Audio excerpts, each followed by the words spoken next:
Ödipal karmaşa olarak da bilinen Ödipus kompleksi, bir çocuğun karşı cinsten ebeveynine duyduğu arzuyu ve aynı cinsten ebeveynine karşı kıskançlık ve öfkesini tanımlar. Kavram ilk olarak Sigmund Freud tarafından psikoseksüel gelişim aşamaları teorisinde tanıtılmıştır.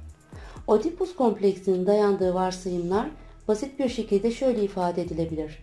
Bir erkek çocuk annesine sahip olmak için babasıyla rekabet eder, bir kız ise babasının sevgisi için annesiyle rekabet ettiğini hisseder. Freud'a göre çocuklar aynı cinsiyetten ebeveynlerini karşı cinsten ebeveynlerin dikkati ve sevgisi için bir rakip olarak görürler. İddiasına göre bu büyük çatışmanın gelişimi özellikle de 3 ila 5 yaş arasındaki çocuklarda gerçekleşir.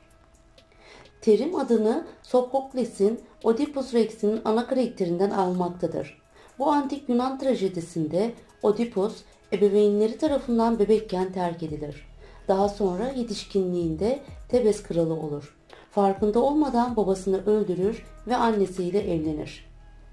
Freud'un iddiasına göre ödipal kompleks, libido kaynağının çocuğun vücudunun erojen bölgelerinde yoğunlaştığı fallik gelişim evresi olan 3-6 yaş sırasında ortaya çıkar. Bu aşamada çocuklar karşı cinsten ebeveynlerine karşı bilinçsiz bir arzu ve aynı cinsten ebeveynlerine karşı kıskançlık ve imrenme duygusu yaşarlar. Sigmund Freud, Ödipus kompleksini büyük bir oranda oğlan çocuklarının babalarına yönelik nefreti ve annelerine yönelik sevgilerini tanımlamak için kullanmıştır. Freud'un sonradan arasının bozulduğu eski dostu Carl Gustav Jung ise Ödipus kompleksi teorisini kız çocukları özelinde Elektra kompleksi isimli bir terim çerçevesinde ikiye ayırmıştır. Bu bakımdan Elektra kompleksi, Ödipus kompleksinin kadınlardaki karşılığı olarak kabul edilir ve Ödipus kompleksinden farklı olarak özellikle babalarına bağlanan kız çocuklarındaki duyguları tanımlamak için kullanılmaktadır. Psikoseksüel terimin kadınlardaki karşılığı, annesini öldürmeye yardım eden başka bir trajik mitolojik figürün adını taşıyan Elektra kompleksidir. Elektra kompleksi 3 ila 6 yaş arasında kız çocuklarının güya babalarına bilinçsizce cinsel olarak bağlanmasını ve annesine karşı giderek daha düşmancı davranmasını açıklamaya çalışır. Teoriye göre Elektra kompleksi, penise sahip olmadığını fark eden bir kız çocuğunun hadım edildiğini sanmasıyla başlar.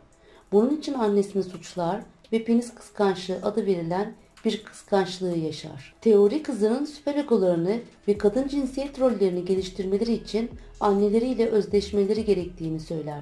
Freud'a göre kızın annesine geri dönmek için babasına duyduğu arzudan vazgeçme motivasyonu oğlanın babasıyla özdeşleşme motivasyonundan çok daha azdır.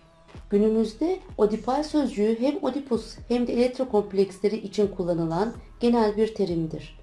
Çoğu zaman bu teoriler erkeklerin annelerine benzeyen kadınları seçme eğilimi, kadınların ise babalarına benzeyen erkekleri seçme eğilimi olarak yorumlanır. Ödipus kompleksinin çözülebilmesi için çocuğun annesine sahip olmanın dolaylı bir yolunun babasıyla özdeşleşmek olduğunu fark etmesi gerekir.